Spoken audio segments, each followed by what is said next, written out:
For the past 5 years, I've volunteered for a mental health hotline. I'm deeply passionate about the hotline's work, and I've devoted huge amounts of time and energy to answering calls, training new volunteers, and fundraising. I've become close friends with many of the people I volunteer with, and I get a lot of joy out of helping people who don't have a lot of other support in their lives. I love this organization. I can't imagine my life without it. Today, the head of the organization sent out an email announcing that they've hired a new volunteer coordinator. The girl who relentlessly bullied me in high school and made my life a living hell. I was completely blindsided. I moved across the continent after graduating from high school, and I have no idea how or when this girl moved to my city. I doubt she applied for this job to deliberately antagonize me, since we've had no contact since graduation and all volunteers are anonymous. So it's just a terrible coincidence. But it still means I'm going to have to be working with a person who was unbelievably cruel to me. I really don't know what to do. Obviously, all of this was a long time ago, and it's possible she's cleaned up her act since high school. But I still hate the idea of even being in the same room as this girl. I've had her blocked on every platform for, wow, over a decade now. It looks like my only options are to A, tough it out and deal with this person coming back into my life, or B, quit the hotline after 5 years of service. I went for my regularly scheduled afternoon shift at the hotline, and the girl just happened to be there for some kind of orientation. I wasn't expecting her to be there, so I initially just kept my head down and ignored her. A little while into the shift, she came over to introduce herself, and genuinely didn't seem to recognize me. I've cut my hair and gotten glasses since high school, so that could have been it. It was a very brief interaction, and I didn't say anything to her in return, just nodded and smiled. After she left, I asked my shift supervisor if I could speak with her privately. I followed some of the advice here, just letting her know that I have a history with this person and I'm not comfortable working with her directly. The shift supervisor was very understanding and said that she could arrange for me to only serve shifts when the girl isn't supervising. She also offered to let me schedule my shifts through her instead of through the girl, which I appreciated. Unfortunately, it seems like there will be an unavoidable level of casual interaction, given that the girl is working in the facility on a full-time, 9-to-5 basis. I think I'll be able to stick it out for now, but we'll see. The shift supervisor did ask me what I wanted to tell the girl. Vis-a-vis an excuse for my not wanting to be on shift with her, but I couldn't think of anything to say. So I left it up to her. Me and my wife, Jessie, had our daughter 2 years ago. Jessie is a smoker. She doesn't smoke a lot, but she consumes 2/3 a day. She wanted to be the one who got pregnant, and I told her that she couldn't smoke at any point in the pregnancy, and only after our baby stopped breastfeeding, she could start consuming again. She agreed. I'm against smoking. I don't smoke, but it doesn't bother me that much other people smoke, and to my delight, Jessie was never a person who smelled like cigarettes despite being a smoker. The reason I'm against it's that my father died of lung cancer, and guess what? He smoked. When our daughter was born, I managed to stay at home for 1 year and 3 months, because it hit the pandemic and home office. So we could both take care of it. Jessie also took advantage of the home office, same company, I'm in a higher position. When our company asked for employees to come back from the home office, we decided that we didn't want to put her in childcare yet, and we decided together that I would come back, and she would quit to stay at home all the time. Currently, we have a fair division of tasks at home. When I get home from work, I take care of our daughter so she can rest, and 2 days a week, part-time, I work at home so as not to overload.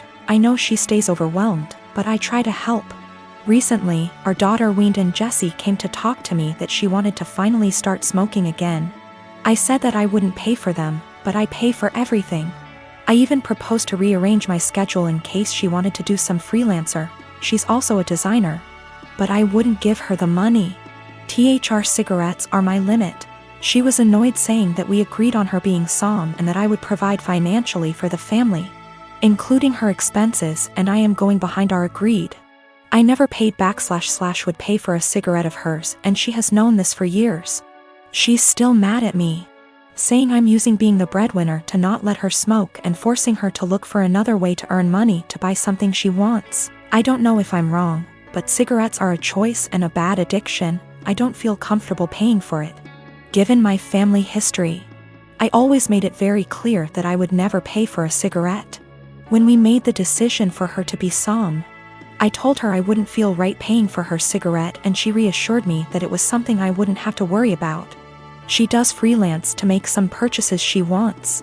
There are months when we are tighter and we can't do some shopping, so she does freelancing. It's rare, but it happens, and on those days, our daughter stays with me even if it's at my service. I never limited any of her purchases, ever, if not because of tight money. For more extravagant purchases of hers that I can't afford, she freelances and buys. So I suggested she do one a month that covers her entire cigarette stash, and I would help by staying with our daughter. She is not entirely financially dependent on me. When she wants to buy something that I can't afford with our money, she makes a design request. I am one of 4 kids. My older brother P, who I no longer have any contact with, my younger brother J, who is no longer with us, and my youngest sister K. Recently P's children, 2 girls and 1 boy, all in their late teens and early 20s, reached out to me and expressed a desire to have a relationship. I have 0 contact with their father and swore that I would beat him black and blue if I ever saw him again. My oldest brother P was always the golden child. No matter what he did, my parents always had an excuse for why it was not his fault. Bad grade? Teacher had it out for him. Cheating on every single one of his relationships? Good thing you did it to her before she did it to you. That one was my personal favorite. He also used to torment Jay and I constantly when we were smaller than him, until in high school, when I hit a growth spurt and sprung up to about 6 feet 4 inches and 230 pounds worth of muscle. After that I became the typical jock type. Played football, partied, bunch of friends, etc. Well, my younger brother, Jay, didn't get as lucky and stayed pretty small and scrawny throughout high school and college, only getting up to about 5 feet 8 inches, and didn't have a super active social life. Despite the difference in our schooling experience, I was always very protective of Jay, especially since we were always having to put up with P's bullshit, which stopped once he realized I could pound him into the ground and not break a sweat, as he was also a lot smaller than me at only 5 feet 10 inches. Not much to say about Kay.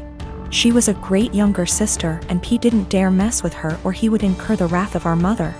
So, in the late 90s, Jay met his first real girlfriend, A, and was over the moon about her.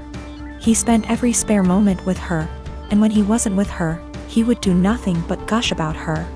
I had never seen him so happy. Well, one day, he comes to us, all smiles, and announces that A is pregnant and they are expecting. The mood quickly turned, however, when a week later it came out that A had been cheating on Jay for the duration of their relationship with our older brother P. This broke my brother, and of course P, being the golden shit that he is, didn't even get a disappointed glance from our parents. To this day I have never seen someone look so broken as Jay had looked the last time I saw him. I believe his heartache was only compounded by the fact that my parents basically told him to get over it and be happy for our brother. Well, about a week after this revelation came to light, Jay took his own life. I had never been so sad and angry at the same time in my entire life. Sad that I would never see my brother again, and the pure rage of knowing that this was my brother and parents' fault. During the funeral, P walked in with A and I saw red. Thankfully I had other family there to stop me from doing anything stupid, but I told P that if I ever saw him again, I would kill him. Shortly after that, I cut contact with 90% of my family, with the exception of K and a cousin I had always been close with, because everyone except them wanted to make excuses for my parents and P. Even though my sister was just as crushed about Jay's death as I was and was angry for a long time. She and her then boyfriend, future husband, hit a financial rough patch after graduating college and were forced to move in with our parents. Due to unrelated drama at the time, they couldn't stay with me. So my sister stayed with them for several years, and over that time their relationship improved, and even though I wasn't thrilled at the time, I understood. She still doesn't really have a relationship with P, but is cordial if they meet. I don't blame her, because our parents did a lot for her and daughters love their cousins. So I didn't want to put her in that kind of position of choosing. I never had any kids, and truth be told, I never wanted any. I much prefer the role of the fun uncle. K met a great guy and had 2 daughters, who I absolutely adore. He had 2 more kids with A before cheating on her and splitting, and I've never met any of them. My parents have tried to make contact a handful of times, but I always told them to kick rocks. So last week, I'm chatting with K's daughters, 19 and 17. And they mentioned that their cousins have wanted to meet me for a long time and were hoping I would be willing to meet them as well. I don't believe they know everything that transpired between their dad and I. But I would be lying if I said I never had any desire to meet them. I'm at the gym today and I'm walking towards an empty squat rack. 10 feet in front of, and 1 foot to the right of my rack is another rack that a girl Belinda is doing squats on. While walking up I briefly noticed that her leggings are see-through, and when she bends down in her squats you can easily tell she's also not wearing underwear. That's not my business, that's her choice. But it made me uncomfortable to take a rack that was kinda behind her. I had been waiting my entire gym session for one of these racks to open up, and this was my last lift before leaving. So I went ahead and took it. I went through my workout as normal. After every set I check my phone for 5 to 20 seconds.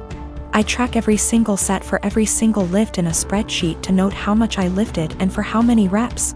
Sometimes I need to remind myself what I did last week to make sure I'm progressing. Sometimes I'm just checking the time. Sometimes I'm changing the song on my Spotify. Tonight specifically, there was a very important basketball game being played, so I wanted to keep up with the score. So I use my phone a lot at the gym. I finished my 3rd set when Belinda turns around and walks up to me, with her phone up yelling, "What the are you doing?" Perv stop pictures of me. I'm caught completely off guard, but I explain that I'm just taking notes on what I'm lifting. That I'm not paying attention to her at all. She's being extra loud so other people are looking at me, plus she's recording me, and she demands I go through my pics /vids to show her what I was recording, and I delete the ones I took of her. I try to again explain I didn't record anything of her at all. She's yelling that if I have nothing to hide I should have no problem showing her, so I insist on going to gym management. Once at the front we both explain our stories. She's still recording. The normal gym attendee asks me if I'm willing to show her, a neutral third party, my pics /vids.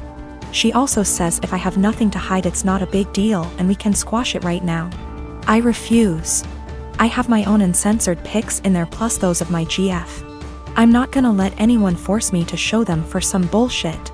I do show her my spreadsheet which shows it's been revised over 15 times in the past 50 minutes. So that proves what I was using my phone for. That was received well, but they still expected me to prove my innocence. I told them they need to review the cameras.